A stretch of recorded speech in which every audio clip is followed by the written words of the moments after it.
출애굽한 이스라엘 백성들이 광야 40년을 마지막 보낼 때쯤에 드디어 요단강 건너편 모압 평지에 이르게 되었습니다. 그때 모압 왕 발락이라는 사람이 이스라엘 백성을 두려워했습니다. 이유는 그들을 하나님께서 이스라엘 백성과 어떻게 함께 하셨는지에 대해서 이미 소문을 들었기 때문입니다. 발락 왕이 그래서 걱정을 하다가 그 당시 용하다고 소문난 발라암이라는 선지자에게 사람을 보내어서 그를 초청하게 됩니다.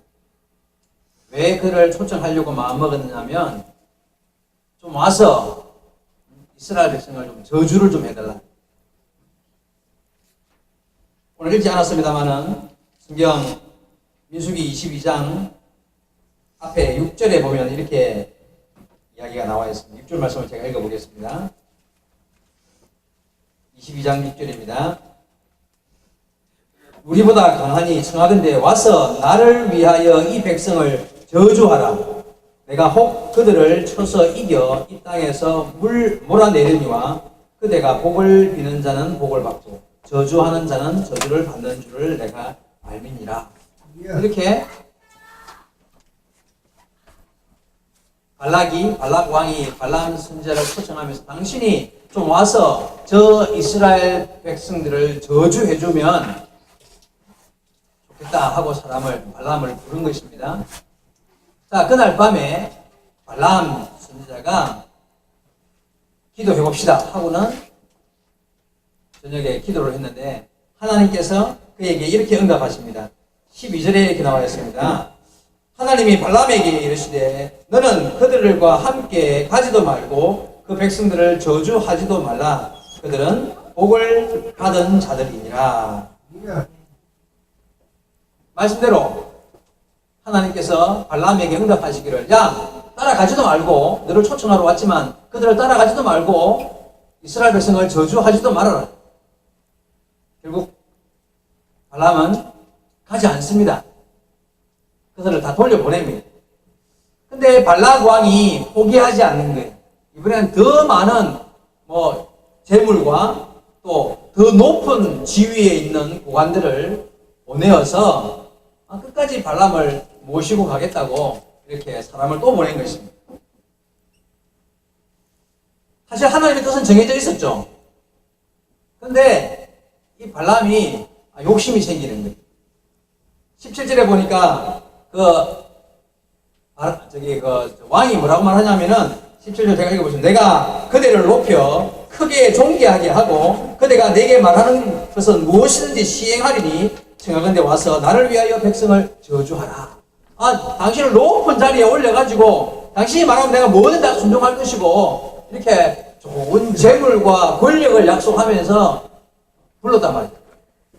자, 이 말을 들은 발람 선지자가 하나님의 뜻은 가지도 말고 그들을 저주하지도 말라 했음에도 불구하고 또 살짝 욕심이 생기는 거예요. 그래서 한 번 더 기도해볼까 하고 욕심을 가지고 기도를 하니까 하나님께서 뭐라고 대답하시겠습니까? 이놈의 새끼 잘한다 이렇게 했죠. 그냥 우리나라 말로.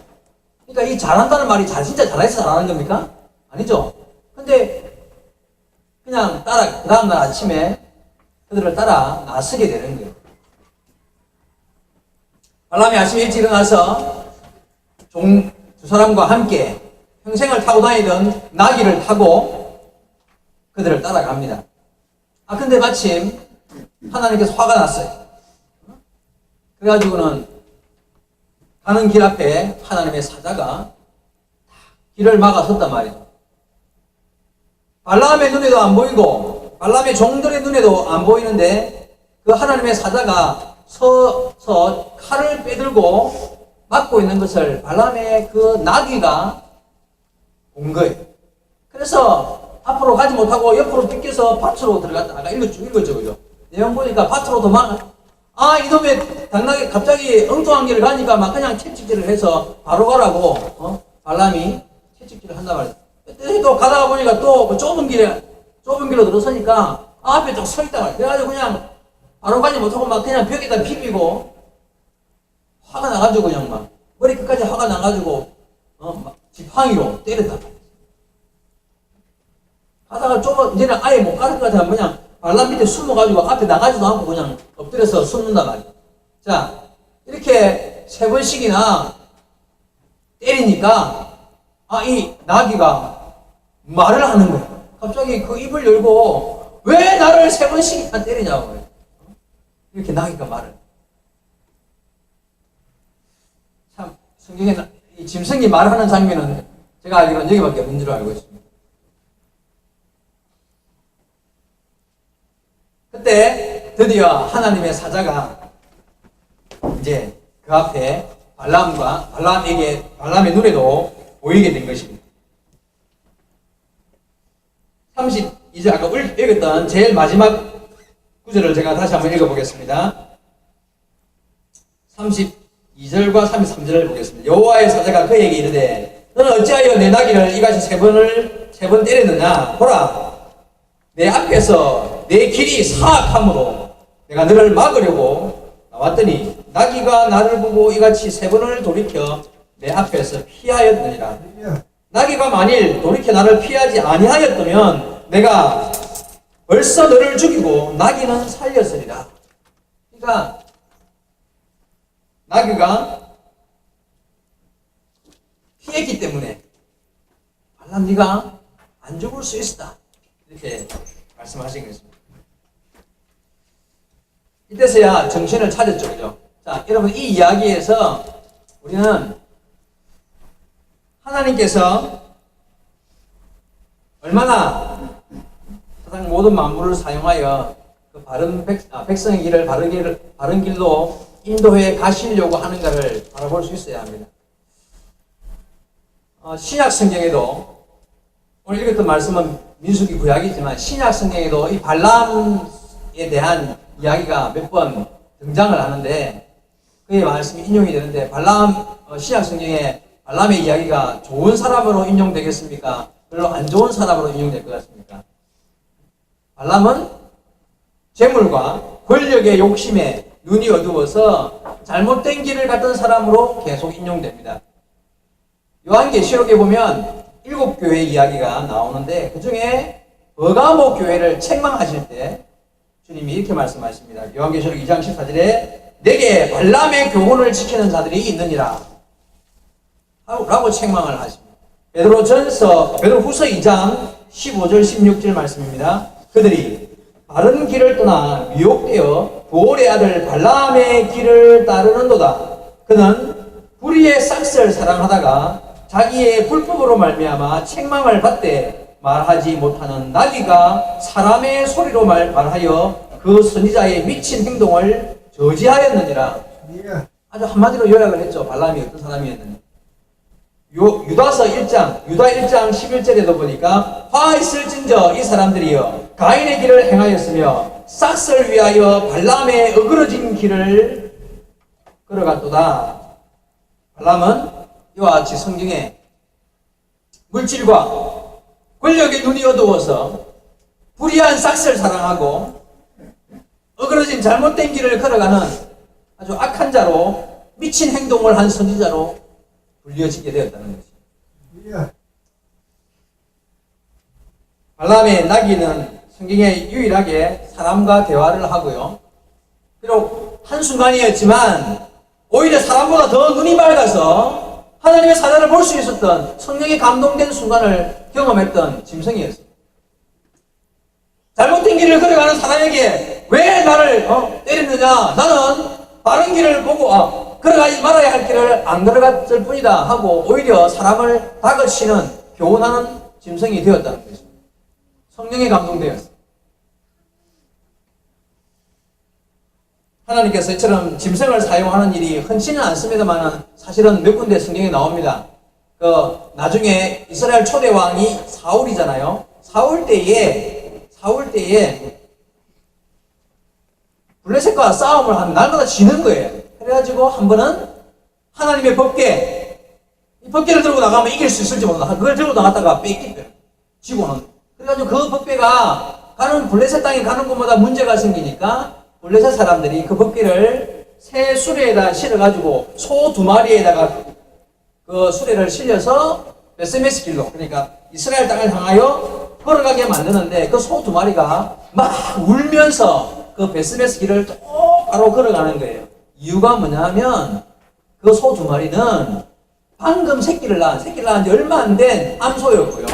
그 소 2마리는 평생에 한 번도 멍에를 지어보거나 수레를 끌어본 경험이 없는 그런 소였어요. 그러니까 이 소 2마리가 아니 지금 새끼한테 가야 되잖아. 젖먹이로.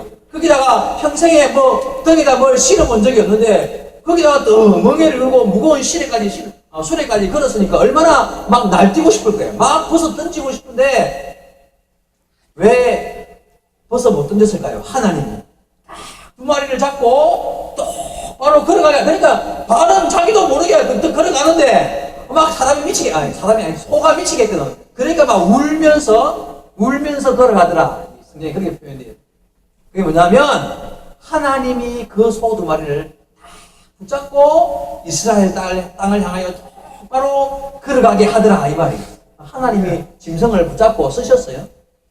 여러분 다니엘의 그 사자 이야기도 알잖아요. 하나님이 입을 딱 잡으니까, 발톱을 딱 잡으니까 꼼짝도 못하고. 그렇죠. 그래서 여러분 이런 이야기 보면 하나님은 하나님이십니다.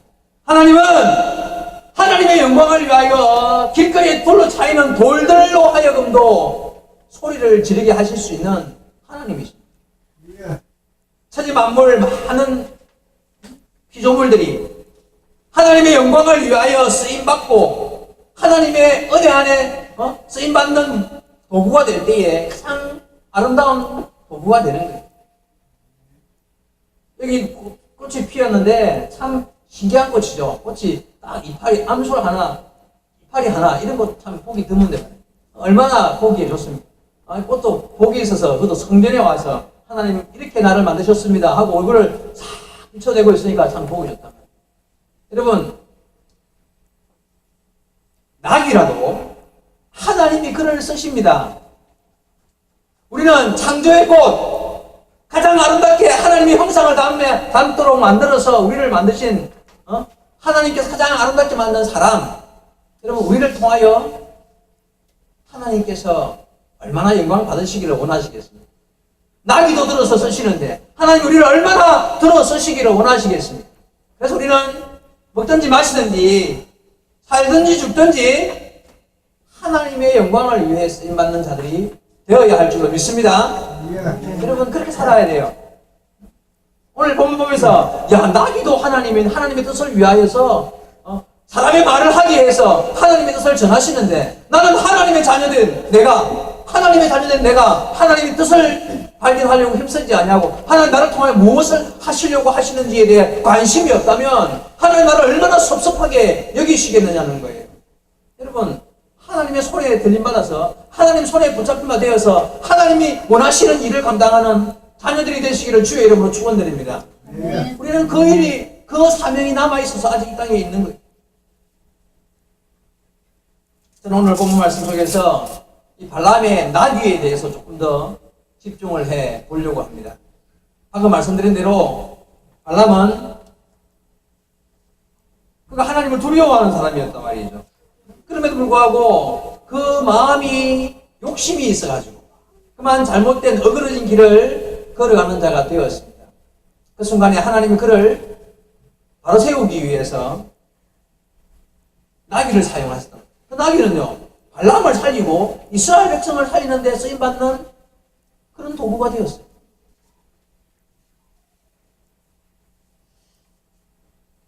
베스메스로 가는 2마리 소 이야기 했잖아요. 그 소나 발람의 나귀나 어떻게 보면 그렇게 주목받지 못하는 그런 존재입니다. 사람한테도 주목이 안 가는데 뭐 짐승한테 주목이 가겠습니까? 그러나 하나님께서 한 시점에 그를 도구로 사용하셨다는 거예요. 그리고요 우리 인류의 역사를 바라보면 이처럼 발람의 나귀같이 주목받지 못했던 사람을 하나님은 자주 들어서 쓰셨던 역사들이 많이 있습니다. 그리고 지금도 이런 발람의 나귀 같은 사람들이 많이 있어야 합니다. 여러분 선지자라고 항상 옳은 말을 할까요? 아니, 목사라고 항상 뭐 바른 이야기, 바른 설교만 할까요? 아니요. 여러분, 대통령이라고 항상 나라를 위해서 옳은 결정만 하고 옳은 정책만 펼까요? 아니요, 그렇지 않습니다.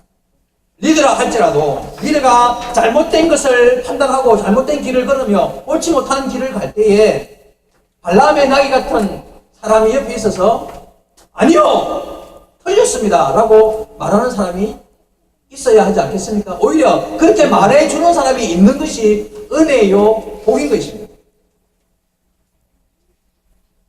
여러분, 교회 안에 그런 의미에서 첫째는 교회 안에 이와 같이 발람의 나귀의 목소리가 있어야 합니다. 저도 목사지만 목사 다 믿으면 안 돼요. 목사라고 다 믿고 목사라고 하는 말이라고 다 무조건 따라갈 수 없습니다. 여러분, 교회라고 해서 모든 일을 다 선하고 아름답고 복된 길로 바른 길만 선택해서 하나님의 뜻을 잘 실천할 수 있을 것 같습니까? 그렇지 않습니다. 사람도 단체도 실수할 수 있고 잘못하고 범죄할 수 있다는 것이에요. 지난 수요일 기독교 신문에 이런 기사가 하나 났었습니다. 서울 명성교회 하면 한국 장로교회에 빼놓을 수 없는 대표적인 큰 교회요. 참 큰 일을 많이 하는 훌륭한 교회로 알려져 있는 교회입니다. 명성교회. 지난 부활주일날 교단 60개 교단이 모여서 명성교회에서 부활절 연합예배를 드렸습니다. 그때 우리나라 초창기에 교회를 초창기 헌신을 했던 윌리엄 리턴 선교사의 후손이고 현재는 세브란스 병원 국제협력센터의 국제진료센터 소장인 임요한 박사. 아마 여러분 TV에 가끔 보셨을 거예요. 그분 생긴 거는 두툼하게 이렇게 막 외국인 딱 미국 사람, 전형적인 미국 사람인데 말이 한국 사람보다 더 한국 사람 같은 말 잘해요. 임요한 박사. 혹시 강연도 많이 하고 굉장히 활동을 많이 하는 기독교인입니다. 보시지 않납니까? 전라도 토박입니다, 토박이. 근데 굉장히 한국말을 한국 사람처럼 잘하는데 딱 생긴 건 전형적인 미국인이에요. 이분이 선교사님 후손이고요. 예? 지금도 한국을 위해서 활동하는 헌신해 온 그런 분입니다. 귀한 분이니까 이제 그런 큰 행사에 초대를 받았겠죠. 이제 연합 예배에 그 박사님이 단위에 올라갔습니다. 자리가 이제 준비되었기 때문에 올라갔는데 한 장로로 보이는 사람이 와가지고 막 훔치까지 하면서 거기 앉지 말라는 거예요. 그래가지고 그냥 하고는 일어나가지고 또 뒷자리로 한 줄 뒷자리로 가가 앉으려니까 거기도 뭐 못 앉게 하고 막 이렇게 막 그런단 말이죠. 결국은 그분이 교회를 나가버린 거예요. 알고 보니까 그 앞자리에 뭐 홍준표 씨, 국회의원, 대선 후보 나왔던, 하고, 정치인들이 앉기로 되어 있었다는 거예요. 그 사람이 밖에 나와가지고, 뭐라고 얘기했는지 압니까? 부활절 예배가 아니라 무슨 정당대회에 온 것 같다는 거예요.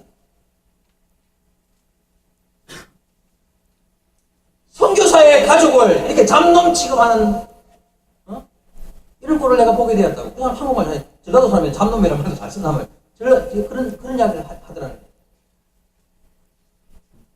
얼마나 부끄러운 일입니까, 이게.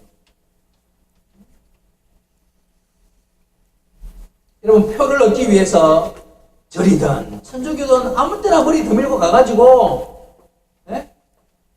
표 얻으려고 가는 사람들한테 한국교회가 그 정치인들 앞에 머리 숙이는 부끄러운 자화상을 그대로 보여준 꼴이 된 것입니다. 왜 앞자리를 내줘야 합니까? 그 사람들한테? 이런 부끄러운 일이에요. 자, 이런 일이 벌어졌습니다. 그냥 숨기면 숨길 수도 있는데요. 그것을 보고, 누가 보고는 이렇게 신문이라도 내야 돼요. 이러면 안 되지 않느냐! 하고, 발람의 목소리가 있어야, 발람의 나귀의 목소리가 있어야 하는 거예요. 그래야 다음에라도 이런 일이 안 생겨야 되지. 교회가 이게 무슨 꼴이냐 하고 말하는 자가 있으니까 그래도 그게 신문에 나왔을 거 아니에요.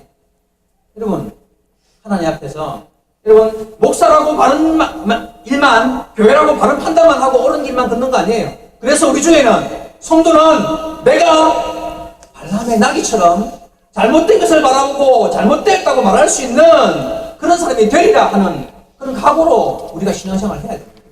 그렇지 않습니까, 여러분? 여목사 항상 옳은 일만 할 것 같습니까? 아닙니다.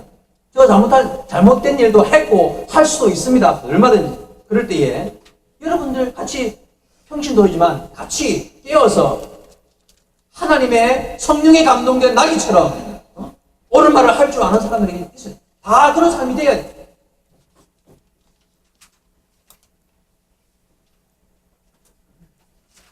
분별력 있고 깨어 있어서 성령에 감동된 평신도들이 하나님께서 내게 주시는 음성으로 발람의 나귀처럼 자기의 말을 할 때에 교회는 더욱 바르게 세워져 가는 것입니다.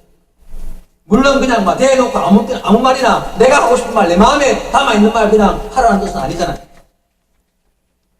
우리 바다교회 성도들, 약하고 아직 작은 교회입니다만 성령의 은혜에 감동되어서 발람의 나귀같이 하나님의 뜻을 말하고 선을 추구하고 사람을 구원해내는 아름다운 일에 쓰임받는 도구들이 되기를 주님의 이름으로 축원드립니다.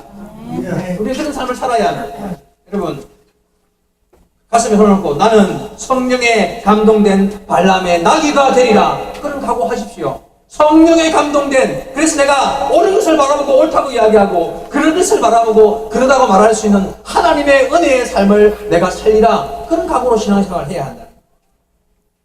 내가 세상적으로 지위가 높고 낮음이 중요한 것이 아니라 하나님이 바라볼 때 나를 그런 삶을 살도록 그런 결단을 하며 살아야 한다는 것입니다. 두 번째로 세상과 사회를 향하여 발람의 나귀의 목소리가 필요합니다. 여러분 최근에 최순실 사건 때문에요 대통령이 탄핵되기도 하고 정치인들이 그냥 거짓과 부조리로 여러 가지 문제들이 많이 드러났잖아요, 그죠? 저는 수많은 국민들이 이 일을 보면서 촛불을 들고 나서기도 하고 태극기를 들고 나서기도 하는 모습을 보면서요 이것이 바로 나귀의 목소리인 거예요. 국민 한 사람은 힘이 없죠. 하지만 국민의 그런 행동들이 결국 한국 정치에 발람의 나귀의 목소리를 외친 거예요.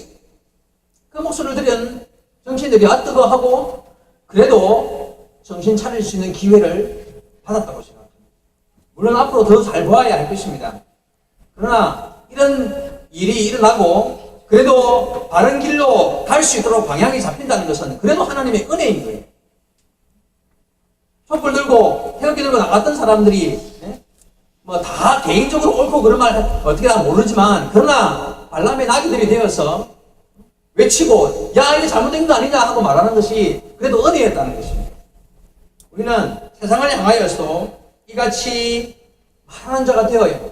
특별히 교회는요 더더욱이나 그렇게 할 수 있어야 합니다. 세상을 바라보면 옳은 것이 옳지 않은 것을 이기지 못하고 선이 악을 이기지 못하고 바르지 못한 것이 오히려 더 바른 것처럼 자리를 차지하고 악이 결국 이기는 모습들을 바라볼 때에 이건 아니다 하고 이대로 가면 하나님의 사자가 너희를 치실 것이다 하고 외칠 수 있는 사람이 누굽니까? 교회밖에 없는 거예요. 교회와 성도들이 분별하고 지혜롭게 하나님의 뜻을 외칠 수 있는 자가 되어요. 발람의 나귀가 되어요. 교회가. 여러분 독일의 나치 정치 시절 그때에 수많은 유대인들을 학살하고 얼마나 악한 일을 많이 했냐 말이에요. 그럴 때 독일 교회는 그 전부터 얼마나 튼튼한 기독교로 성장해 왔냐 말이에요. 그런데 이 독일 교회가 다 눈을 감고 귀를 막고 있었습니다. 그런데 그 중에 발람의 목소리를 냈던 이건 아니다 하고 외치면서 부르짖었던 사람이 있었습니다. 바로 보온헤퍼 목사입니다. 그가 나이 39세에 나치에 의해서 순교를 당해요. 그러면서 끝까지 외쳤던 그 음성은요, 지금도 양심 있는 독일인으로, 양심 있는 발람의 나귀의 목소리로 인정되어지고 있습니다.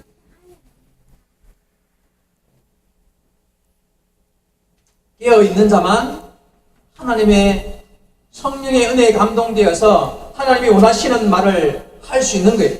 성도는 세상을 잘 분별해야 합니다. 나라와 민족을 위해서 기도합시다 하면 정말 기도할 것이 많아야 돼요. 나라 민족은 할 기도가 뭔데?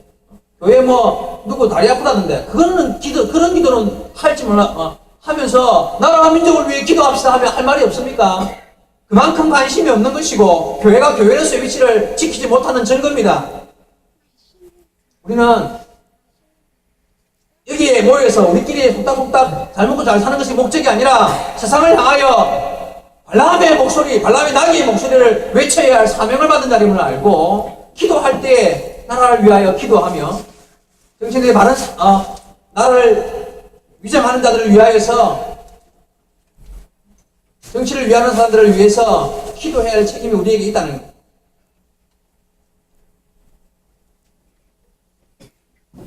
성도는 생각 없이 그냥 입에 붙어있는 대로 나오는 대로 기분 따라 말하는 것이 아니라 성령께서 하게 하시는 그런 음성을 세상을 향하여서 외칠 수 있는 준비된 성도들이 되어야 할 줄로 압니다. 여러분, 교회와 세상에서 발람의 나귀의 목소리를 낼 수 있는 성도 여러분 되기를 다시 한번 주의 말씀으로 축원드립니다. 준비해야 합니다. 근데요, 그게 간단한 문제가 아니에요. 어떻게 해야 그렇게 되는가? 첫째는요, 내 입에 하나님이 담아주시는 성령의 언어가 있어야 돼요. 여러분, 그 나귀가 내가 사람 말을 해야 되겠다고 마음먹었다고 그 말이 입에서 나오겠습니까? 맞으면 맞는 거지 지가 무슨 때리지 마라 말을 할 수 있겠어요? 성령께서 하게 하셔야 하는 거예요. 성도가 성령의 감동을 받아가지고 내가 뭔가 하나님의 뜻을 전하고 싶다고 전해집니까? 아니요. 하나님이 담아주셔야 할 수 있는 거예요. 전적으로 하나님의 은혜이며 하나님의 하게 하셔야 할 수 있는 일이며 하나님의 도우심으로만 가능한 일입니다. 그래서 우리는 기도하는 거예요. 어떻게 해요? 간절함으로 기도하고 주의 말씀을 사모하면서 기도와 말씀 가운데 하나님이 내게 주시는 그 음성을 받아서 내가 꼭 그 자리에 해야 할 말, 꼭 그 사람에게 해야 할 말, 꼭 그 자리에서 밖에 나가서 해야 할 말들이 하나님이 주시는 음성으로 내 안에 임할 때에 그 말을 할 수 있는 거예요. 그것도 딱 한순간에. 발람의 그 나귀가 그 다음부터 계속 사람 말 했을까요? 아니요, 딱 그 순간이에요. 한 번 감동됐다고 영원히 감동되는 것도 아니에요. 그래서 늘 깨어 있으라라고 말씀하시는 것입니다. 두 번째로, 바른 행동이 우선되어야 합니다. 예? 바른 행동이. 본문의 나귀는 발람의 종들도 못 보고 발람도 못 봤던 하나님의 사자를 보았어. 그래서 길에서 도망쳐서 밭으로 들어갔단 말이에요. 그러니까 그냥 사정없이 채찍으로 때리지. 또 그냥 벽에다 비비고 이러니까 그냥 지팡이로 때리지. 발람이, 나귀가 바른 것을 보고 바르게 행동했는데 오히려 제대로 못 본 사람이 때리더라는 거예요. 그렇습니다, 여러분. 바른 것 보고 바른 길로 가는데 사람들이 핍박할 수 있습니다. 그렇죠? 오히려 바른 길을 간다고 야단치고 뭐라 한단 말이에요.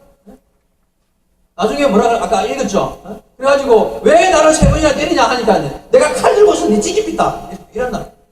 내가 칼을 들고 있었으면 내가 죽였을 것이다. 이렇게 바른 것을 판단하고 바른 길을 걸어감에도 불구하고 죽음의 위협을 가하는 자가 있을 수 있습니다. 왜요? 옳은 길을 가면 그게 그렇게 보일 수 있다는 거예요. 그래서 성도가 이 땅 위에서 그런 위협을 알고도 바른 길을 먼저 행동으로 옮기는 자가 되어야 해요. 죽음의 위협을 당한다 할지라도 하나님이 가게 하시는 길을 걷는 것이 성도의 사명이기 때문에 그렇습니다. 우리가 짐승보다 못해서야 되겠습니까? 아까 처음에 말씀드리지 않았습니까? 우리는 하나님의 창조의 꽃으로 하나님이 항상 함께하며 대화하며 교제하며 하나님의 뜻을 그냥 알려주고 싶어서 우리를 만드시고 우리를 지금까지 이 땅 위에 있게 하셨는데 하나님이 얼마나 답답하면 짐승을 들어서라도 하나님의 뜻을 실천하려고 하시겠습니까? 하물며 우리가 주님 앞에 마음을 쏟아놓고 주여 내가 여기 있사오니 나를 사용하여 주옵소서 이런 기도를 안 하면 짐승보다 못한 거 아니에요? 하나님께서 나를 하나님의 뜻을 전하는 도구로 쓰시고자 마음먹었고 나를 통하여 영광 받으시기 위하여 나를 이 자리에 살아있게 하셨는데 나는 짐승도 쓰임받는데 나는 쓰임 못 받는 그런 마음으로 인생을 산다면 부끄럽지 아니하겠느냐 말이에요. 그래서 우리가 무슨 기도를 해야 될 것 같습니까? 주여 내가 여기 있사오니 나를 쓰소서. 내 몸을 내 삶을 주께 드리오니 주여 주의 뜻대로 사용하옵소서. 주여 내게 말씀하여 주시어서 내가 내 귀를 열고 주의 음성을 들으며 내 손발을 주님 사용하여 주시어서 선한 뜻에 써주시옵소서 하는 그런 기도가 우리에게 필요한 거예요.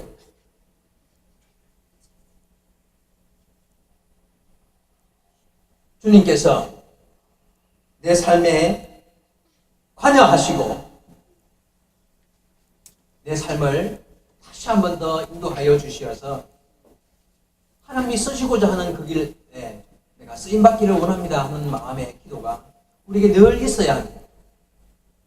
나 기도 들어서 하나님의 뜻을 전하는 일에 하나님의 영광을 나타내는 일에 쓰임받는 말씀을 읽으면서 나는 뭐냐 하고 스스로를 돌아보아야 합니다.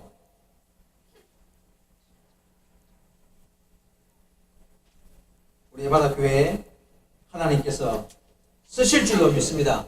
하나님께서 여러분 한 사람 한 사람을 들어서 하나님의 나라와 영광을 위하여 하나님께서 우리를 들어서 귀한 일에 쓰실 줄로 믿습니다. 그렇게 하기 위해서 하나님 우리를 부르시고 한 자리에 모아주셨고 함께 예배하며 하나님의 말씀을 오늘 듣게 하신 줄로 믿습니다. 사랑하는 성도 여러분, 하나님의 더욱더 하나님과의 만남을 사모하고 하나님 내 삶의 주인 되어 주시어서 내 삶을 인도하시기를 간절히 사모하며 주님이 나로 하여금 말하게 하는 말을 할 수 있는 자가 되게 해달라고 기도하며 교회 안에서든지 밖에서든지 내가 주님의 사람으로서의 삶을 잘 사는 자가 되게 해달라고 간구하며 하나님의 뜻 안에 거하기를 힘쓰는 그런 우리 예바다교회 모든 성도 여러분 되기를 주의 말씀으로 축원드립니다. 우리 함께 기도합시다.